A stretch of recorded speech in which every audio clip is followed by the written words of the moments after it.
जय गुरुदेव। प्रश्न: मिथ्या कल्पना मात्र होते हुए भी जगत सत सा किस प्रकार प्रतीत होता है? भले ही इसकी गंधर्व नगर, स्वपन या मनोराज्य आदि प्रतिभासिक शब्दों से उपमा दी जाए, तथापि यह दुख का कारण तो है ही। अतः इसके दुख के नाश की युक्ति तथा उपाय कौन सा है? उत्तर: ब्रह्म, शिव, ईश्वर आदि सब शब्दों का अर्थ चिन्मय परमात्मा ही समझो। वही अद्वितीय परब्रह्म परमात्मा इस समस्त दृश्य प्रपंच जगत के रूप में स्वयं वैसे ही स्थित है जैसे जल का आधारभूत सागर तरंगों आवर्तों के नाना रूपों में स्थित होता है। यह जगत परमात्मा का ही रूप है। दृढ़ अभ्यास से ऐसा अनुभव हो जाने पर यह संपूर्ण दृश्य प्रपंच परमात्मा ही बन जाता है, फिर जगत के रूप में नहीं रहता। वासनाओं के कारण ही दुख होता है और वासना सत पदार्थों में ही हुआ करती है, किंतु यह जगत और इसके सब पदार्थ तो मृग तृष्णा के जल की तरह मिथ्या और क्षणभंगुर ही हैं।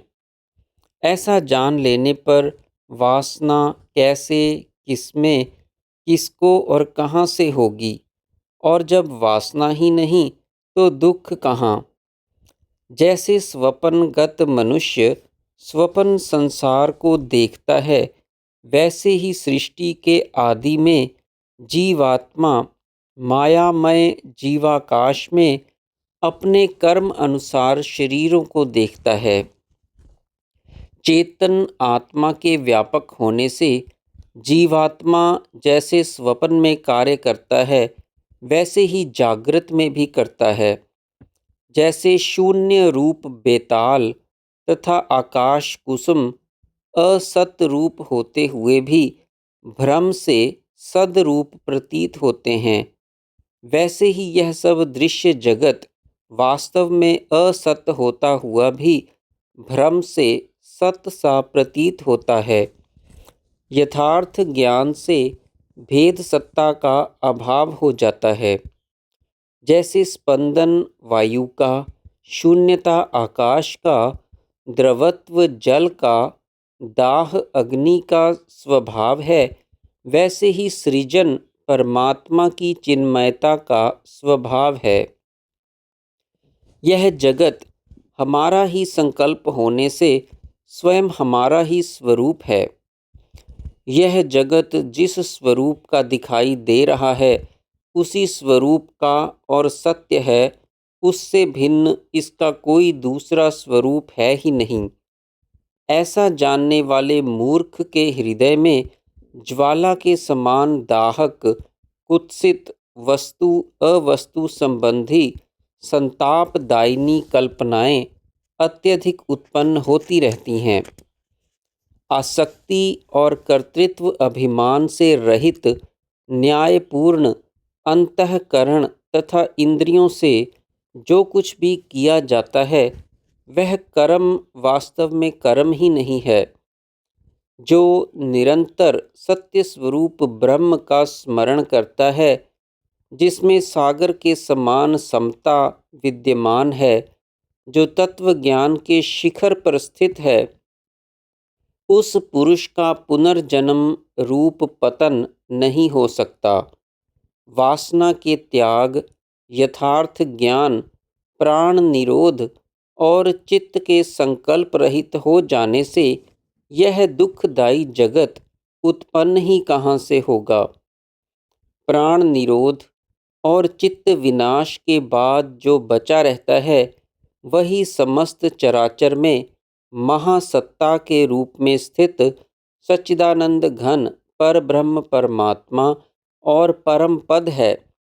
ऐसे ज्ञानी का चित्त चित्त नहीं, सत्व के नाम से कहा जाता है। प्रेममय होने से चिकनी स्वयं प्रकाश होने से सुस्पष्ट आनंदमय होने के कारण मृदुल स्पर्श वाली, अनादि अनंत होने से महाविस्तृत, प्रचुर होने से घन और नित्य विकार रहित होने से ब्रह्म रूप एक महती शिला है। इस चिदघन महती शिला में अनेकानेक घनीभूत चित्र विचित्र अवयवों, नाम रूप आकृतियों वाला जगत रूपी कमल विकसित हो रहा है। यद्यपि परिच्छिन्न दृष्टि से यह उस शिला से पृथक सा प्रतीत होता है, पर वास्तव में उससे पृथक नहीं है।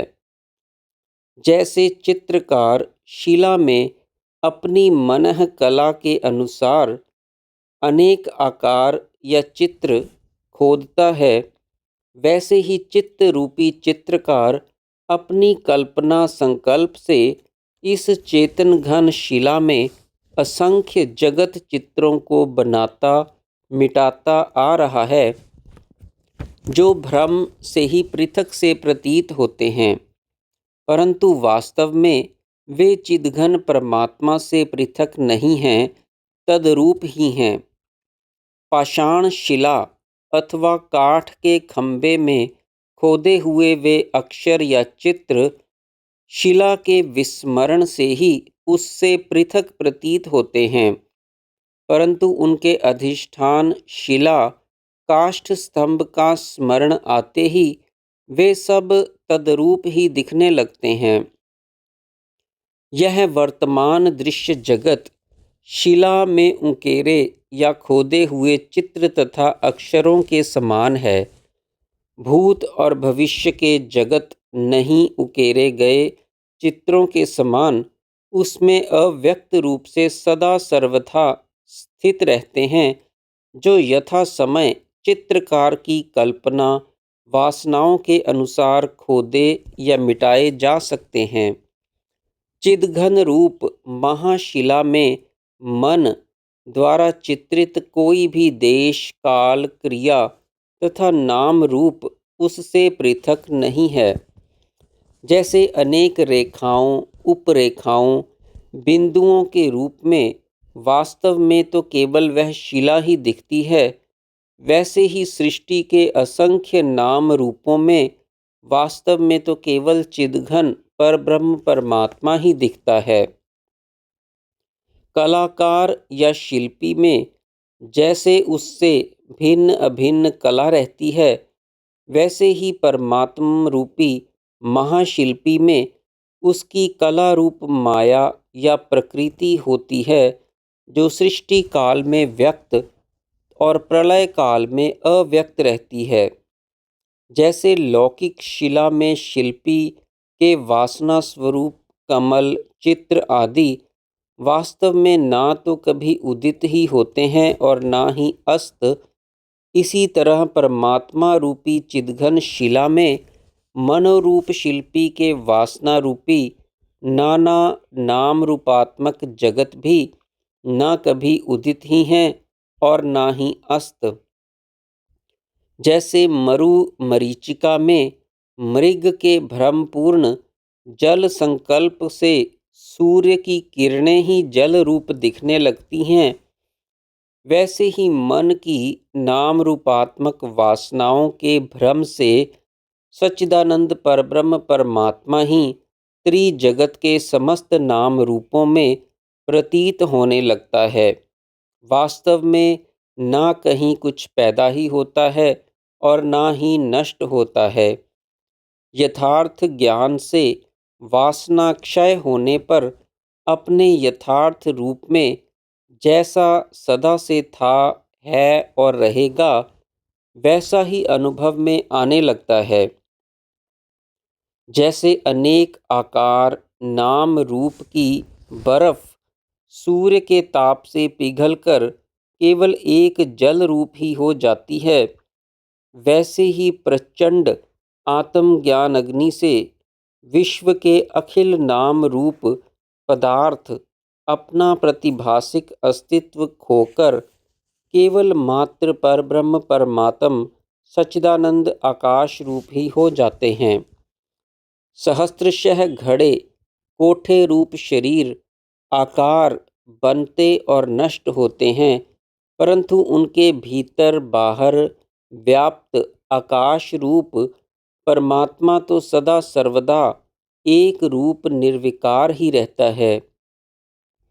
इस सदा सम अव्यय ब्रह्म में आद्यांतवंत जो कुछ भी क्षण भर या अल्पकाल के लिए दिखाई पड़ता है, वह सभी कुछ चित्त रूप जीवात्मा का वासना भ्रम ही है। वासना भ्रम से जीव के संकल्प करते ही यह शरीर और संसार उसके सामने वैसा ही प्रकट हो जाता है जैसे अबोध बालक के सामने भूत या वेताल। जय गुरुदेव।